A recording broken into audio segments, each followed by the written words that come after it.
Hello everyone. So I hope your finals have been going well. Alright, so today I'll be going through another game by Petrosian. Yeah, I think you all should know by now I'm quite a fan of Petrosian. Okay, so in this game he has the white pieces against Nikolai Krogius, and this is the Soviet Championship 1959. So it starts off with d4, knight to f6, knight to 3 g6, c4, sorry, g7, knight to c3, d5, and we have the Grunfeld defense. Now over here, Petrosian plays a rather offbeat line, bishop to g5. Now, if you are a fan of the Grunfeld defense, usually you will see the main line will go something like takes, e4, then knight takes, pawn takes, and over here in this kind of positions, you will see white has a very big pawn center, but then it's not so well supported at the moment. Usually black will want to try and undermine it using moves like c5, bishop to g7, after that knight to c6, and it gets quite tactical for both sides, basically. Yeah. But instead of the main line, I think Petrosian goes for bishop to g5, trying to go out of theory. And after something like knight to e5, pawn takes, I mean, bishop to f4 is possible as well. So by instead pawn takes, knight to e, knight takes, knight takes. So far everything is going normally. Takes. I mean, if you want to take now, then after that you allow black to develop the bishop for free. So white shouldn't really do that. Yeah, so knight f3 takes and e3. So already over here we see that the pawn structure is already starting to be defined, and the positioning of the white pawns over here is not bowling so well for black's bishop on g7, as you can see, and this will be actually quite a recurring theme for the rest of the game. Okay, but never mind. So let's continue on. Castles, bishop to d3. So both sides are developing very normally. Knight to c6. Actually, if we play c6 right now, then we have the very well-known Carlsbad pawn structure over here, where both sides have this interesting pawn chain on opposite sides of the board. Then you have this semi-open file that both sides can use. Usually, white will try for the minority attack with something like a3, b5, and then after that, push a pawn, try to undermine this weak pawn over here and create a weakness. And actually, this is something that you will see later on during the game. Right. Anyway, so instead of c6, knight to c6 was played. Then castle, so everything is developing as per normal. Knight to e7, interesting try. So now c6 is an option, right? Or even knight to f5. So already b4 is coming in. So what you are trying to do here is, I think Petrosian is trying to stop c5, or eventually he wants to push b5 and then stop the typical c6 pawn push from coming in. Right. And now black replies with a interesting move, bishop to f5, which actually Petrosian feels that it is a mistake.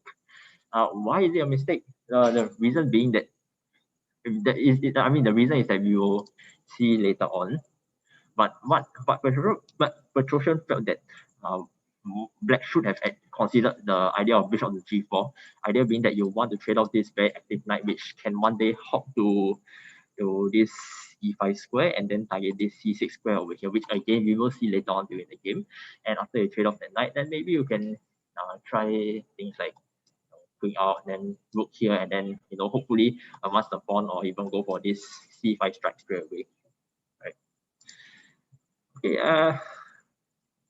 Sorry. Give me a moment.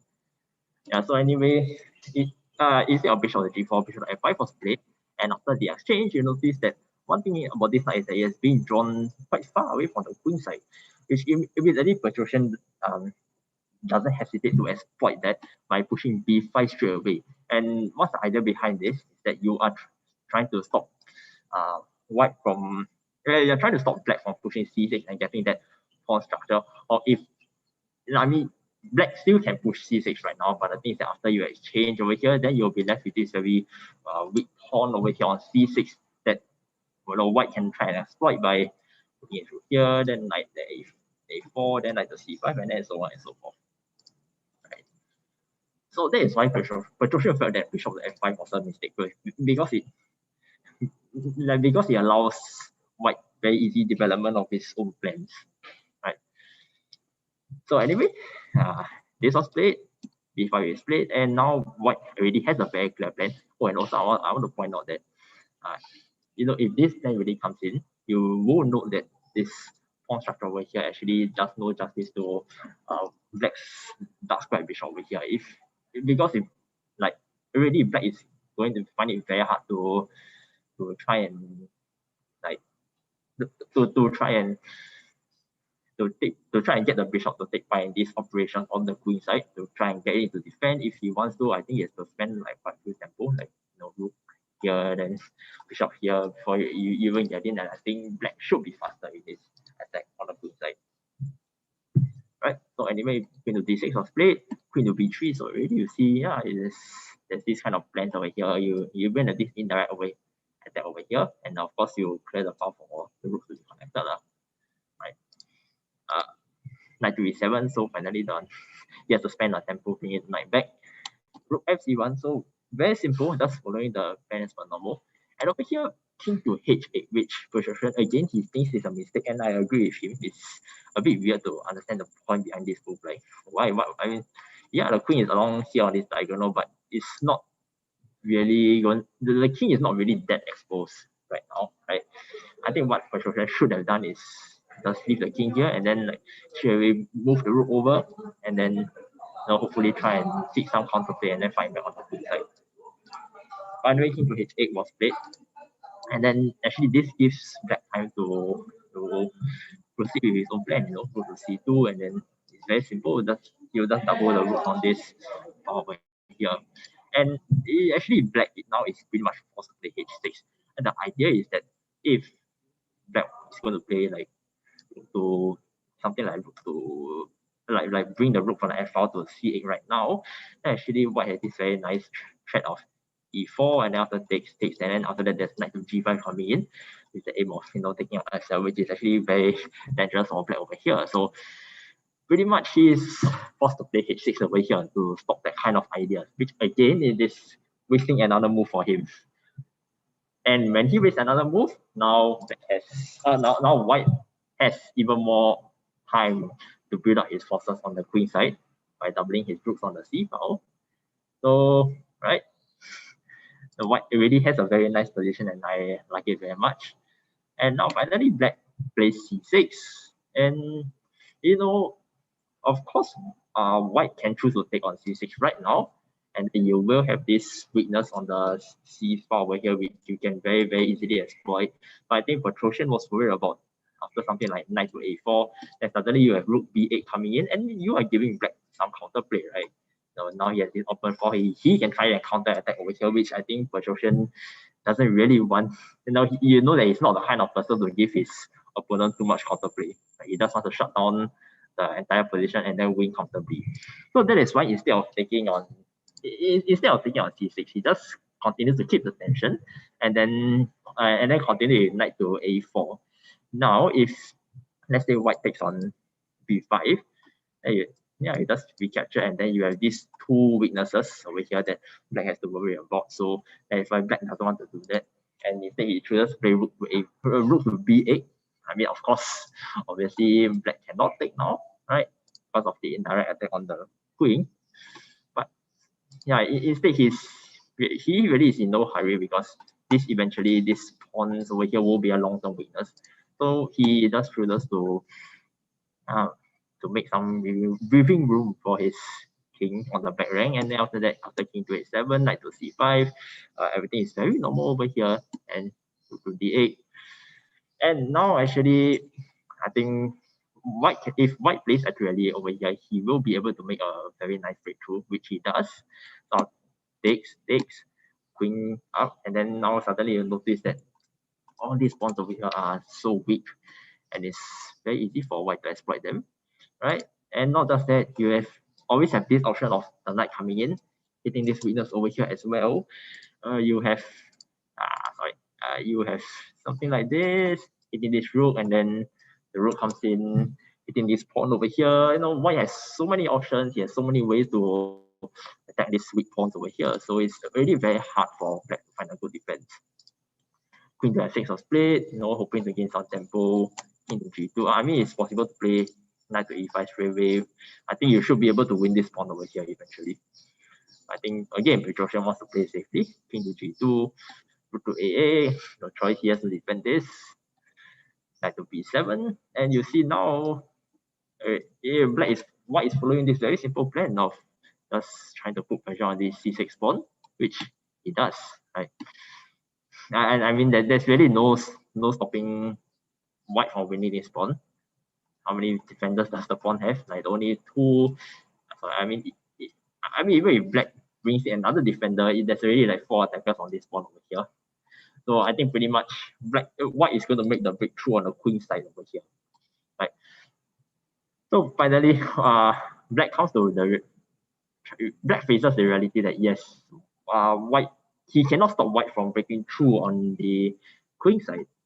So that is why he decides that he has no choice but to try and seek some counterplay on the king side. Hopefully advancing g5, kick away this knight, and then eventually the queen will come in, right?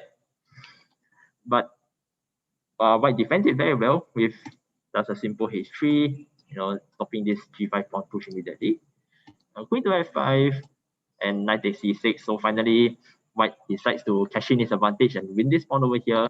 Queen to e4, rook to c5, and then now you are targeting this new weakness over here, right? Very, very bad position for black already. f5. So yeah, white is really, black is really desperately trying to find some form of counterplay on the king side, but I think already white's position over here is so dominating. His rooks are in the optimal position. His queen can come back anytime to try and trade off this. The knight, eventually the knight might even consider coming back to like support this knight over here. So I think his pieces are already very well placed to try and defend properly. So actually, white does play queen to c2 over here, trying to trade off this queen and stop the attack. And once you enter the end game, white is a pawn now, he should be able to win this comfortably. Knight takes c6, rook takes c6, f4. Yeah, of course. But I think white should be able to defend here quite well. White should also play e takes f4, which of course looks a bit peculiar. I mean, if I were playing this game personally, I would just go for trading the queens and then simplifying the position. I think white should be able to win quite comfortably over here. But I think no, but Petrosian has it all calculated out. He knows that he can beat off black's attack quite easily. So after e takes f4, g takes f4, g4,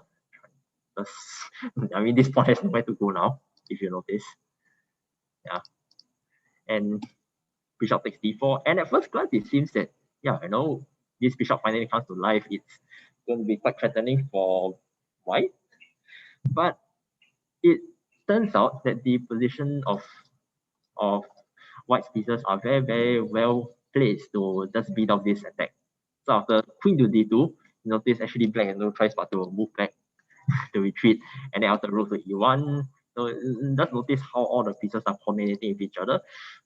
Again, black has no choice but to retreat again. And look at this queen on this square. It is such a sad square to be on now, right? All the way at the side of the board, and then you see white has these 3 open files over here for him to just invade black's position. I think I'll say that white is just completely winning over here by this stage. Right. Anyway, queen takes d5, supporting the rook takes, knight takes, rook out, and then knight f3. And then you notice one thing is that the knight comes back, it comes back to centralize, and it also controls these 2 squares. The queen controls this, everything is under control, and really, I look at this queen, it really has nowhere to go to, right? So it really is a very sad position for black. I think white is just completely winning. Right. So king to h8. Very natural moves here now for white. Just break through with rook to c7, a6, and then queen to b7, just completely occupying this 7th rank. I think by this stage, black can already resign. So after rook to g8, knight to h4, and actually over here, black does resign because I think there's no stopping this imminent threat of knight to f5, followed by taking over here. You win another minor piece, and I think you will eventually win the game because this control over the 7th rank is just very, very dominating. So yes, very, very nice play by Petrosian over here. We see how after this mistake by the opponent, he is able to lock down on this square very well by using his pawns. And then after that, after a series of bad moves by black, he's able to further increase his advantage on the queen side. And then finally, after that, he is able to, I think after this, yeah, he was able to just power up on this queen side weakness over here, and then eventually it led him to win the game after beating off the counterplay by black over here. So yeah, very well played game, and I hope I can keep sharing these games with you in future live streams.